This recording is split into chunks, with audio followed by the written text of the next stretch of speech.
Ang kwentong ito ay hango sa totoong buhay. Karanasan ito ni Kulas. Taong 1979, La Paz, Agusan del Sur.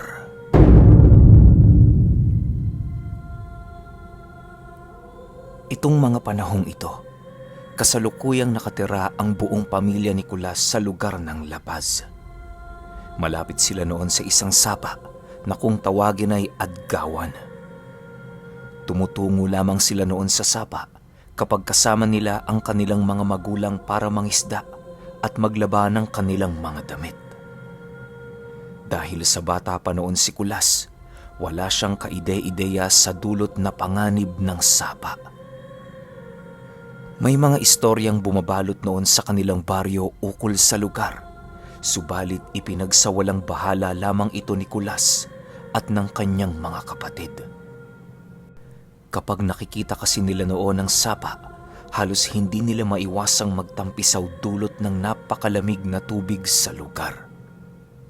Isama mo pa dito ang napakagandang tanawin at napakaraming isda, kung kaya't kahit na sinong madapo roon ay parang tinatawag na din ang sapa. Sa ilang ulit nilang paglalangoy roon, ilang beses na silang napalo ng kanilang ama dahil sa kanilang pagiging sutil. Pero kahit anong pagtanda ang kanilang gawin, tila bang hindi pa rin nila nagagawang mapangibabawan ang pagkaakit nila sa sapa. Kung hindi ninyo na itatanong, itong si Kulas ay pangatlo sa kanilang magkakapatid. 5 lalaki sila noon, subalit ang mga sumunod sa kanya masyado pang bata para sumama sa kanila. Bale, 3 silang magkakapatid palagi ang nagagawi sa sapa upang maligo at manguha ng isda. Isang araw, hapon na umuwi ang magkapatid galing sapa. Basang-basa pa ang mga ito at halos hindi alam ang kanilang magiging dahilan sa kanilang mga magulang.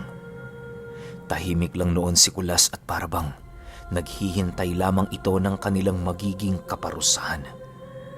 Pagsilay sa kanila ng kanilang ama noon, agad naman sila nitong nilapitan habang meron itong hawak-hawak na pamalo. Saan na naman kayo pumunta? Tanong ng kanilang ama. Sa sapa ho, tay. Nagkayayaan ho kasi kami ng aming mga kaibigan eh. Pasensya na ho, tay. Minsan lang naman ho namin to gawin eh. Paliwanag naman ng panganay. Nang marinig ito ng kanilang ama, mas lalo pa itong nagalit sa kanila. Parang nagiging madalas na ang minsan na yan ha. Paulit-ulit ko na lang bang itatatak sa kokote ninyo na demonyo ang sapang yon? Bakit hindi ninyo nagagawang sundin ang mga habiling ko? Nagpapakamatay na ba kayo? Galit na sagot naman ng kanilang ama. Kasabay ng pag-uwika nito ay siya namang paghataw sa kanila dito ng daladala nitong pamalo. Wala nang nagawa noon sila Kulas kung hindi ang tanggapin na lamang ang kanilang mga kaparusahan dahil sa mga ginawa nilang paglabag. Pagsapit ng kanilang hapunan, malumanay naman silang tinawag ng kanilang ama. Tinipon sila noon sa hapagkainan upang kausapin ng masinsinan. Kahit gasera lang noon ang nagsisilbing ilaw ng kanilang tahanan, aninag pa rin nila ang pagmumukha ng kanilang mga magulang na labis ang pag-aalala. Mga anak, huwag niyo sanang isipin na pinaghihigpitan namin kayo. Kaya kayo napapalo dahil hindi kayo sumusunod sa utos na para din naman sa inyo. Maniwala naman sana kayo na hindi ordinaryo ang naninirahan dyan sa ilog. May mga bagay pa kayong hindi nakikita na nagawa na naming masilayan. Ayos lang sana kung sa mga araw kayo ng Lunes at Martes maliligo. Paliwanag ng kanilang ama. Dagdag pa nito na marami nang namatay sa lugar na yon sa kadahilan ng may kung anong nilalang ang humihila sa mga ito papailalim. Kapag nalunod na ang isang tao sa sapa, kailan may hindi na muli pang aahon ang bangkay nito. Marami ding kuro-kuro ang kumakalat noon sa kanilang lugar ukol sa mga demonyong naninirahan sa sapa. Sabi-sabi ng iilan, aswang umano ang pumapatay. Subalit ang iba naman, sinisisi ang mga itim na engkanto. Ayon pa sa kanilang ama, maging siya mismo saksing buhay sa mga nangyari. Noong bata pa siya, nagawa na niyang masilayan ang isang demonyong dumadapo sa sapa tuwing gabi para kunin ang mga bangkay ng mga taong hindi pinalad na makaligtas. Ang nakita noon ng ama ni Kulas, isang dambuhalang kamay na animoy lumot ang balat nito. Iniabot nito sa aswang ang isang bangkay na matagal nang nalunod sa sapa. Matapos niya itong masilayan, agad namang tinakpa ng kanyang ama ang kanyang mga mata upang hindi na niya magawang masilayan ang mga susunod na mangyayari. Nang marinig naman nila Kulas ang naging kwento ng kanilang ama, halos hindi nila magawang makasagot dahil sa labis na pagkagulat. Mga anak, hindi ko kinuwento ang bagay na ito para takutin kayo. Nagsasabi lamang ako ng totoo para alam niyo ang kahihinatnan ng inyong mga kapangasan. Tandaan ninyo, pagdating sa huli, wala kayong ibang sisisihin kundi ang mga sarili ninyo. Wika ng kanilang ama. Matapos nitong makapagsalita, agad naman itong iniabot kay Kulas ang sisidla ng kanin.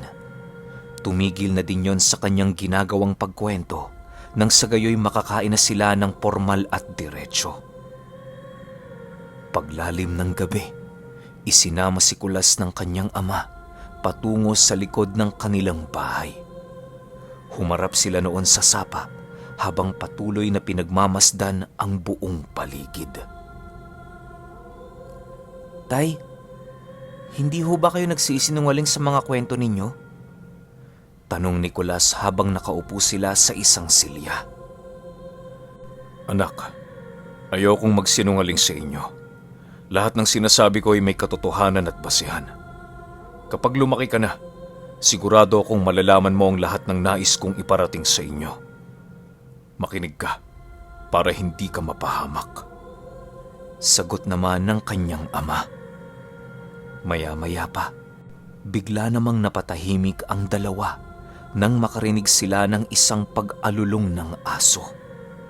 Matapos ang mga pangyayari, panay naman ang paglingalinga ng ama ni Kulas na para bang meron itong sinisipat sa kalangitan.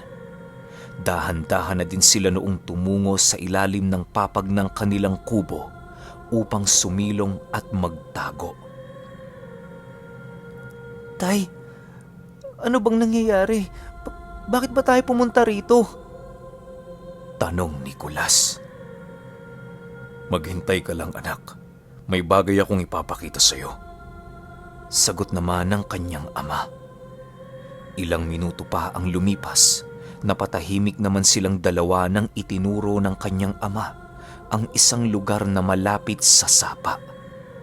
Pagsilay doon ni Kulas, laking gulat na lamang niya nang masipat niya ang isang nilalang na dahan-dahang lumalapag sa tubig. Paglapat ng mga paa nito sa lupa, nakakapagtakang hindi yun lumulubog. Sa pagpapatuloy ng kanilang pagmamasid, doon nila nakita ang isang katawan ng kung anong nilalang na matagal nang nakahiga sa ilalim ng sapa. Pag-ahon nito, agad naman itong iniabot ang kanyang kamay sa aswang na merong lamang bangkay ng tao. Nang makuha na ng aswang ang katawan ng isang naaagnas na tao, may kung anong bagay naman itong iniabot sa nilalang na naninirahan sa sapa. Matapos nilang magkapalitan, agad namang lumubog sa ilalim ng sapa ang nilalang at kasabay nito ang paglipad ng aswang habang dagit-dagit ang bangkay. Kisap mata lang noon ang pagitan ng tuluyang bumalik sa katahimikan ang buong paligid. Dahil sa mga nasilaya noon ni Kulas, halos hindi siya makapaniwala sa kanyang mga nakita. Noong una, inakala niyang panaginip lamang ang lahat Subalit nang masagi niya ang pundasyon ng kanilang tahanan, doon niya napagtanto na totoo ang kanyang mga nakita. Pagbalik nila sa loob ng kanilang bahay, dali-dali namang ipinagsabi ni Kulas ang tungkol sa nilalang na kanilang nasilayan. Ngunit nang marinig ito ng kanyang mga kapatid, tinawanan lamang siya ng mga ito. "Bakit, Kulas? Ano bang nakita mo? Sige ka, hindi ka na namin isasama kapag hindi mo sinabi." Wika ng kanilang panganay. "Totoo nga yung sinabi ni Itay, kuya. May demonyo sa sapa. Huwag na tayong pumunta ron." Sagot naman dito ni Kulas. Nang akmang sasagot pa noon ang kanyang kapatid, bigla na lamang itong napatahimik nang pumasok ang kanilang ama sa loob ng kanilang silid. Sinabihan sila nitong matulog na, gawa ng marami pa silang gagawin kinabukasan. Pagsapit ng umaga, naging abala naman noon ang kanilang pamilya dahil sa dami ng kanilang mga gawaing bahay. Sila Kulas noon, abalang-abala sa pagbugkos at pagtahi ng kanilang mga panggatong nagagamitin para sa isang buong linggo. Ang iilan naman niya noong mga kapatid, abalang-abala sa pagtatabas ng damo upang maging maayos at malinis ang kanilang paligid. Pagsapit ng hapon noong mismong araw, nagkataon naman noong wala silang naging trabaho. Nagpaalam silang tatlo na pupunta sa kanilang mga kaibigan upang maglaro. Hindi naman sila noon hinigpitan ng kanilang ina sa kadahilanang alam nito kung saan sila pupunta. Dahil nagkataong nasa trabaho noon ang kanilang padre de pamilya, kung kaya't hindi sila nito nagawang mabantayan. Pagdating nila sa bahay ng kanilang mga kaibigan, agad naman silang tumungo sa plaza upang maglaro. Sa sobrang pagkaaliw noon nila Kulas, hindi nila napansin ang mabilisang pagtakbo ng oras. Matapos ang kanilang paglalaro, doon na nagkayayaan ang magkaibigan na tumungo sa sapa. Dahil sa impluwensya ng mga ito, wala nang nagawa si Kulas kung hindi ang sumama. "Sumama ka na, Kulas! Madali lang naman tayo ron eh. Tsaka mas mabuti yan, para hindi mo kami mailaglag kay tatay." Wika ng isa sa kanyang mga kapatid. Nang marinig naman ito ni Kulas, wala na siyang nagawa kung hindi ang sumama. Kahit labag yon sa kanyang kalooban, pinilit na lamang niyang sumunod sa nais ng kanyang mga kapatid. Ang inisip na lamang noon ni Kulas, magiging maayos din ang lahat at walang mangyayaring masama sa kanilang pagsasaya. Habang nagtatampisaw sila noon sa sapa, tuluyan na ngang nalimot ni Kulas ang panganib na dulot na lugar na kanilang kinaroroonan. Ni hindi naging alintana sa kanila kahit tuluyan ng dumidilim sa buong paligid. Maya-maya pa, umakyat itong si Kulas sa isang puno ng bakaw para tumalon. Nang akmang papalusong na siya noon sa tubig, bigla naman siyang naantala nang masipat niya ang isa nilang kaibigan na dahan-dahang nilalapitan ng buwaya. Pagsilay doon ni Kulas, halos hindi na niya alam ang kanyang gagawin dahil sa takot. Panay noon ang kanyang pagsisigaw, subalit nakakapagtakang hindi siya naririnig ng kanyang kaibigan.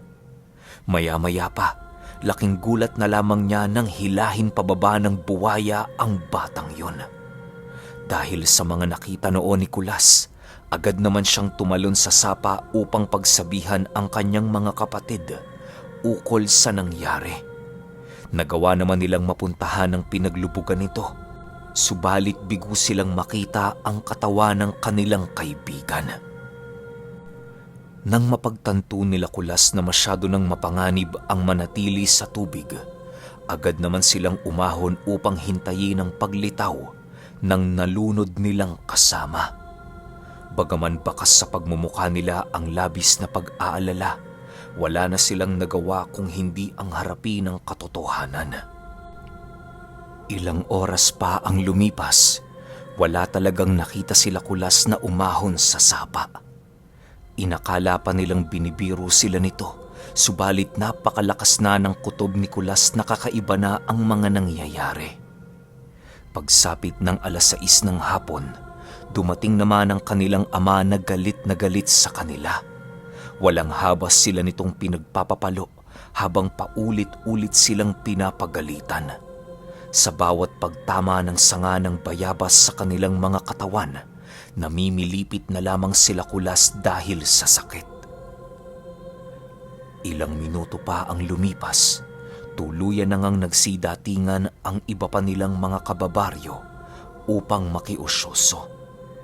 May mga kalalakihan na dinoong lumusong sa sapa, subalit dahil sa dilim ng ilalim nito, wala silang makita.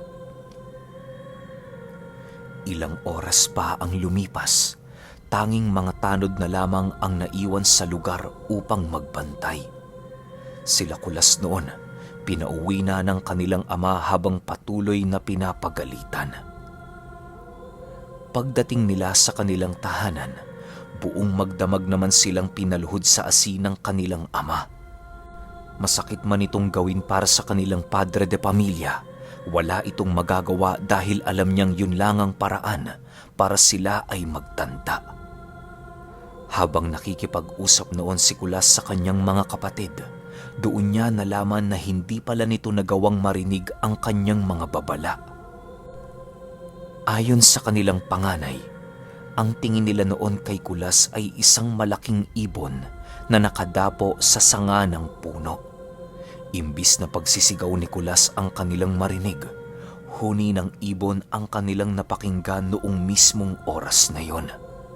Dagdag pa ng mga ito na wala din silang naramdamang kakaiba noon sa tubig, maliban sa isang hiningang nanggagaling sa ilalim nito. Nang malaman ito ni Kulas, halos hindi niya maisip kung papaano naganap ang ganoong uri ng kaganapan. Alam niya sa sarili niya na halos mabingi na siya sa pagsisigaw, subalit nakakapagtakang hindi napakinggan ng mga ito ang kanyang pagtawag. Maya-maya pa, bigla naman silang naantala nang marinig nilang lumabas sa silid ang kanilang ama. Ano? Nagtanda na ba kayo? Tanong nito sa kanila. Matapos itong marinig nila Kulas, agad naman nilang inilahad sa kanilang ama ang buong pangyayari.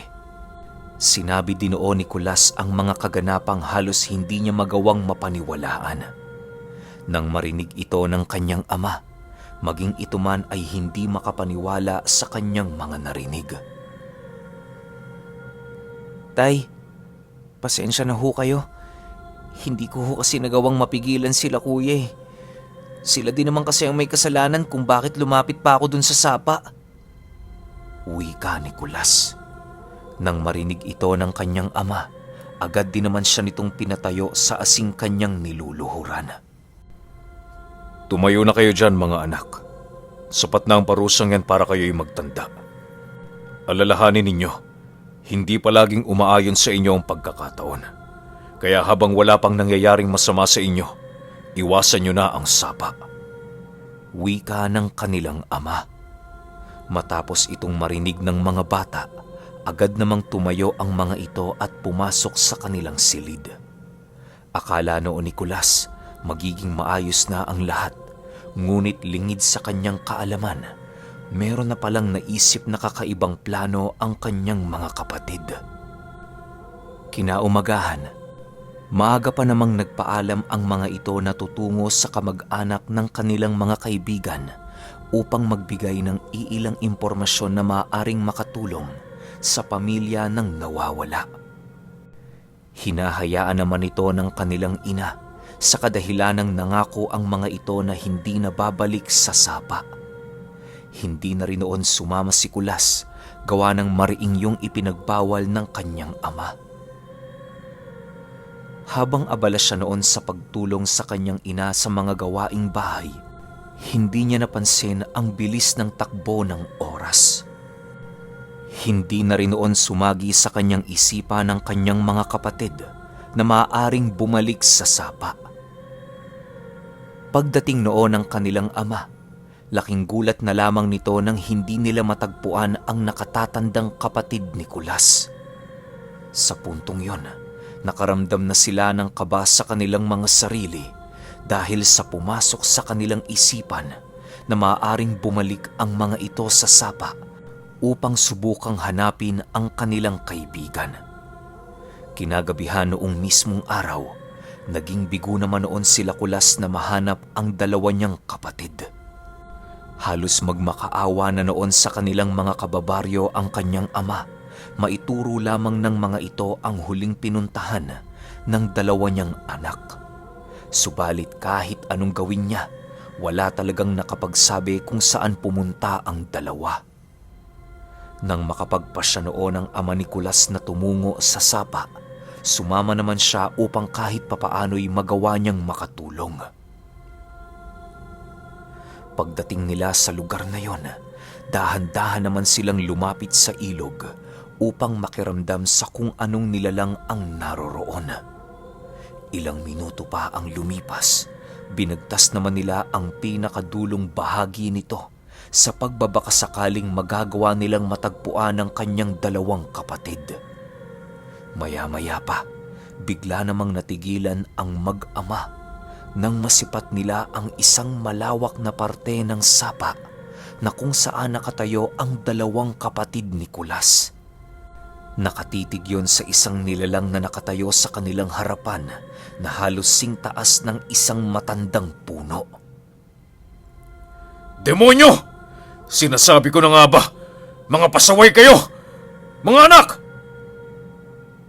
Sigaw na wika ng ama ni Kulas na unti-unti nang nanlulumo. Kasabay ng pagwika nito ay siya namang dahan-dahang paglapit ng nilalang sa dalawang bata na halos wala ng ulirat. Mabilisan nitong kinuha ang mga katawan ng bata at inilubog sa sapa. Sa pagpapatuloy ng pagsilay ni Kulas sa ganoong kaganapan, kitang-kita niya ang pagmumuka ng kanyang mga kapatid na lumuluha habang patuloy na lumulubog ang kanilang mga katawan sa sapa. Matapos ang mga pangyayaring yon, agad naman silang nakaramdam ng isang malakas na pagdagungdong ng lupa na parabang merong lumangoy na isang higante sa sapang kanilang kinaroroonan. Hindi na ito gaanong pinakiramdaman nila Kulas sa kadahilan ng lungkot na lamang ang kanilang nararamdaman noong mga oras na yon. Ang tanging nagawa na lamang ng kanyang ama noon ay ang pagsuntok sa lupang kanilang pinagkukublian. Pagpatak ng 11:00 ng gabi, maingat naman nilang binagtas ang daan pabalik sa kanilang tahanan. Habang sila ay naglalakad, bigla na lamang napadapa noon si Kulas nang puwersahan siyang padapain ng kanyang ama. Ramdam na ramdam niya noon ang sakit ng pagbagsak ng kanyang katawan sa kadahilanang tumama ang kanyang dibdib noon sa isang matulis na batong naroon. "Tay, ano bang nangyayari?" Takot na tanong ni Kulas. Tumahimik ka, Kulas. May narinig akong lumapag. Sagot naman ng kanyang ama. Kasabay ng pagwika nito ay ang dahan-dahan naman nilang pagbalik sa lugar na malapit sa sapa. Pagsilay nila roon, tumambad sa kanila ang isang nilalang na merong napakalapad na mga pakpak na halos kasing tulad ng sapaniki. Nakatayo yun sa gitna ng sapa na parabang may kung anong nilalang itong hinihintay. Maya-maya pa, halos manginig naman ang kanilang mga kaluluwa nang marinig nila itong mag-atungal ng napakalakas. Kasabay ng pag-atungal ng nilalang ay siya namang pag-ahon ng isang demonyo sa ilalim ng sapa. Meron itong hawak-hawak na 3 katawan ng bata na mabilisan din itong ibinigay sa aswang. Matapos itong maibigay ng nilalang, kitang-kita naman nilang mag-ama ang pag-abot ng aswang ng isang binhi sa nilalang. Kasabay ng pag-abot nito, ay siya namang mabilisan itong paglipad papalayo at ang paglusong naman sa ilalim ng tubig ng malaeng kantong halimaw. Maya-maya pa, tuluyan na ngang bumalik ang katahimikan sa paligid na siya namang naging hudyat para sa mag-ama na kailangan na nilang lisanin ang lugar na yon. Habang naglalakad sila noon papauwi, patuloy naman ang paglakbay ng kanilang mga wisyo dahil sa mga nasaksihan nilang pangyayari. Nang makapasok na sila noon sa kanilang tahanan, agad namang inilahad ng ama ni Kulas ang mga bagay na kanilang nakita. Sinabi na din niya noon sa kanyang asawa na patay na ang kanilang 2 anak. Ilang araw pa ang lumipas, animoy namuhay sa isang bangungot ang kanilang pamilya. Si Kulas noon, natatakot nang lumabas sa kanilang bahay sa kadahilanang baka siya na ang isunod ng aswang. Ilang beses din noon naghanap ng kasagutan ng kanyang ama, pero wala talagang nakakaalam sa uri ng nilalang na kanyang tinutukoy. Ilang buwan pa ang lumipas, napagpasyahan na ng kanilang pamilya na umalis na ng La Paz. Ayaw na kasing mamuhay doon ang kanyang ama, gawa ng patuloy pa ring pumapasok sa kanilang memorya ang hindi makakalimutang trahedya. Bagaman wala silang kakilala sa lugar ng Davao, ninais nilang doon na ipagpatuloy ang kanilang mga buhay. Mahirap man kay Kulas ang kanilang ginawa noon, wala na siyang magagawa kung hindi ang ipagpatuloy ng may katatagan ng kanilang buhay. Ilang taon pa ang lumipas, tuluyan na nga nilang nalimot ang trahedyang kinamatayan ng kanyang 2 kapatid. Ang pangyayari ding yon ang nagbigay ng takot kay Kulas na lumapit sa kahit na anong lugar na merong naipong tubig. Nang magkapamilya na siya, paulit-ulit niyang ipinapaalala sa kanyang anak ang trahedyang kumitil sa buhay ng kanyang 2 kapatid noong minsan silang maligo sa Adgawan, at ang pagrinig niya sa hinding-hindi niya malilimutang tunog ng atungal ng aswang.